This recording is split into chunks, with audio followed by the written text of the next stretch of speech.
Assalamualaikum warahmatullahi wabarakatuh. Apa kabar teman-teman? Semoga kita semua dalam keadaan sehat walafiat ya. Kali ini pada pertemuan ke-11 mata kuliah Perekonomian Indonesia, kami dari kelompok 4 akan mempresentasikan mengenai kebijakan perdagangan internasional Indonesia. Nah, adapun anggota dari kelompok 4 yaitu saya, Vivit Nilasari, kemudian Ferdiandi Lestari, terus Niko Falih Alfurqon, Asfia Nurhayati, dan yang terakhir Afiana Devita. Selamat menyimak teman-teman. Yang pertama, kita akan membahas mengenai pengertian dari kebijakan perdagangan internasional Indonesia. Nah, pengertiannya yaitu kebijakan yang diambil oleh suatu negara, baik berupa peraturan ataupun kebijakan yang secara langsung atau tidak langsung akan berpengaruh terhadap komposisi, struktur, arah, ataupun keputusan-keputusan yang diambil dalam perdagangan internasional. Hal ini bertujuan untuk menghindari dari kesulitan-kesulitan yang dihadapi di perdagangan internasional dan untuk melindungi kepentingan nasional. Tujuan yang lainnya yaitu untuk melindungi industri dalam negeri, melindungi tenaga kerja dan lapangan pekerjaannya, dan yang paling penting untuk melindungi neraca pembayaran internasional. Nah, di slide berikutnya akan ditampilkan grafik ekspor dan impor negara Indonesia tahun 2020 bulan Januari sampai bulan Maret. Secara umum, nilai ekspor dan impor Indonesia dilihat dari grafiknya itu mengalami peningkatan. Selanjutnya terdapat data mengenai perkembangan perdagangan luar negeri Indonesia pada periode Desember tahun 2019, di mana dapat diketahui nilai ekspor baik non-migas maupun migas mengalami peningkatan sebesar 1,28% bila dibandingkan dengan periode Desember pada tahun 2018, dan mengalami peningkatan juga sebesar 3,77% bila dibandingkan dengan periode November tahun 2019. Untuk nilai impor mengalami penurunan sebesar 5,62% bila dibandingkan dengan periode Desember pada tahun 2018, dan mengalami penurunan sebesar 5,47% bila dibandingkan dengan periode November pada tahun 2019. Maka pada ekspor non migas paling banyak mengalami peningkatan pada lemak dan minyak sebesar 2,06 miliar US dollar, dan negara yang mengalami peningkatan ekspor yaitu pada negara Tiongkok sebesar 2,32 miliar US dollar. Pada impor non migas paling banyak pada mesin perlengkapan elektrik yang mengalami peningkatan sebesar 1,72 miliar US dollar, dan impor terbanyak dari Tiongkok yaitu mengalami peningkatan sebesar 4,07 miliar US dollar. Neraca perdagangan mengenai migas mengalami defisit sebesar 0,97 miliar US dollar, dan non migas mengalami surplus sebesar 0,90 miliar US dollar.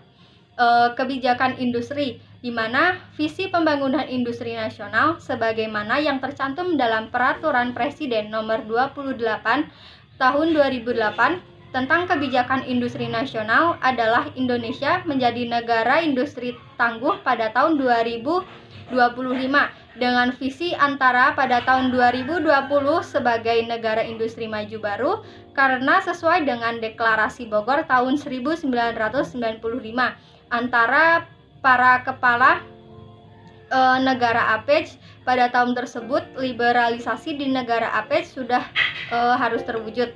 Selanjutnya, sebagai negara industri maju yang baru, sektor industri Indonesia harus mampu memenuhi beberapa kriteria dasar. Yang pertama, memiliki peran dan kontribusi tinggi bagi perekonomian nasional. Yang kedua, IKM memiliki kemampuan yang seimbang dengan industri besar. Yang ketiga, memiliki struktur industri yang kuat. Yang keempat, teknologi maju menjadi ujung tombak pengembangan dan penciptaan pasar. Yang kelima, telah memiliki jasa industri yang tangguh yang menjadi penunjang daya saing internasional industri. Dan yang keenam, yaitu memiliki daya saing yang mampu menghadapi liberalisasi penuh dengan negara APEC. Diharapkan pada tahun 2020, kontribusi industri non-migas terhadap PDB mampu mencapai 30%, di mana kontribusi industri kecil atau IK ditambah dengan industri menengah atau IM dapat mendekati atau sama dengan kontribusi industri besar atau IB. Selama kurun waktu 2010 sampai dengan 2020 harus mampu tumbuh dengan rata-rata 9,43%.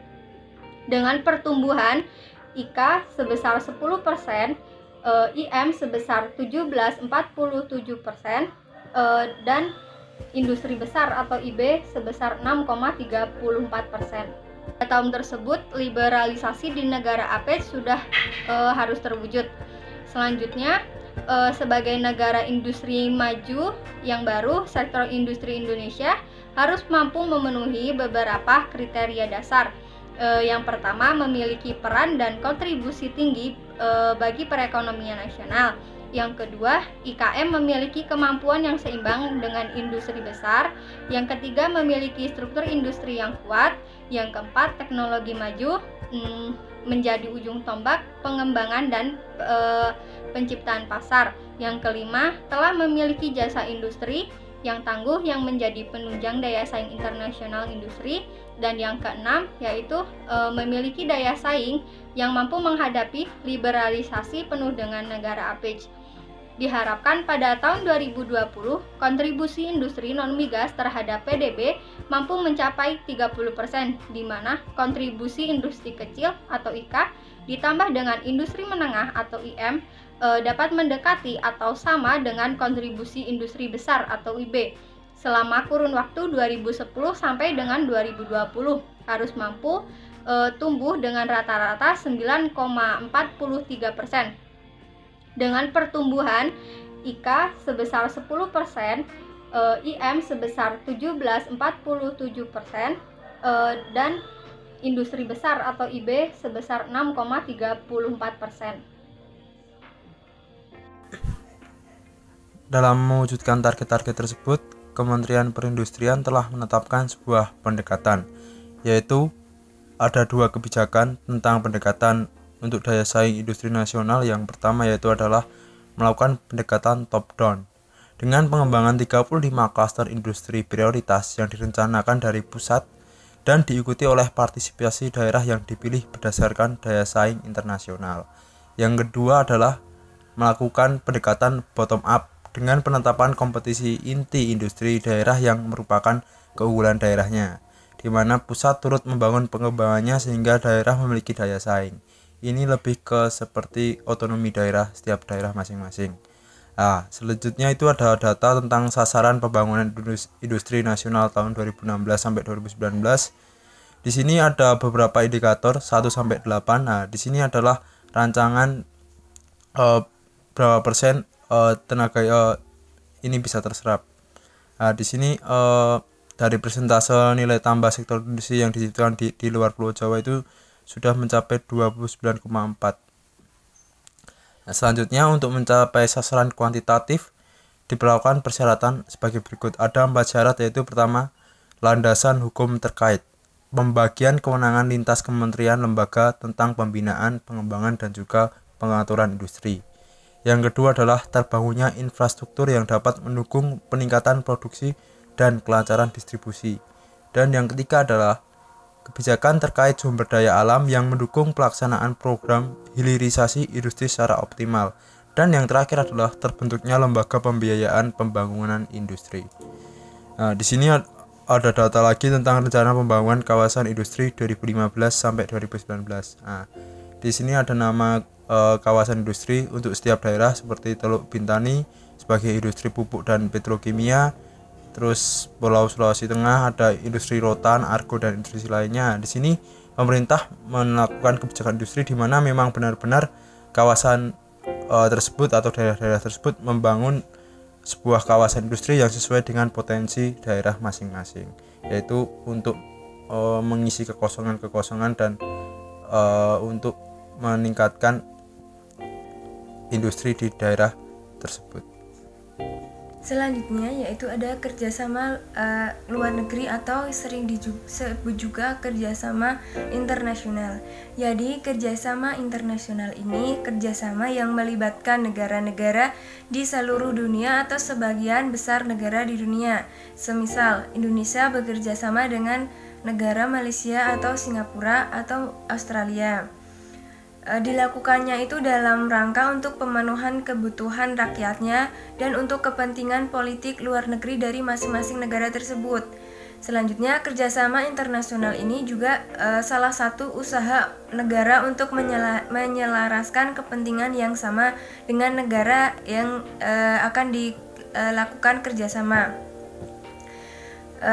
Kerjasama luar negeri ini juga mempunyai tujuan. Yang pertama, mencukupi kebutuhan masing-masing negara.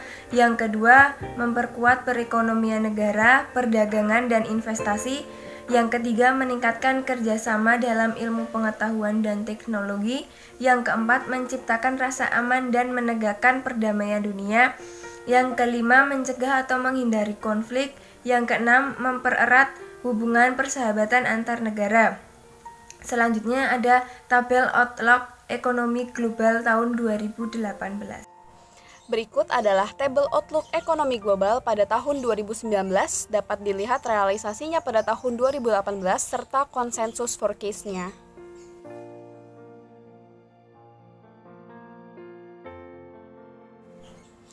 Berikut adalah tabel Outlook Ekonomi Global pada tahun 2020, khususnya pada triwulan 1.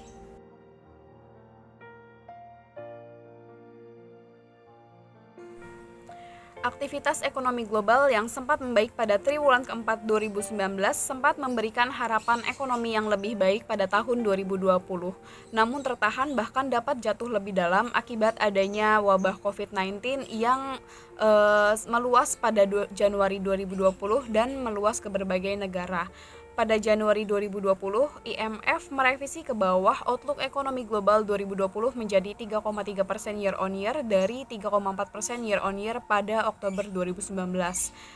Tumbuh membaik dibandingkan pada ekonomi 2019 sebesar 2,9% year on year.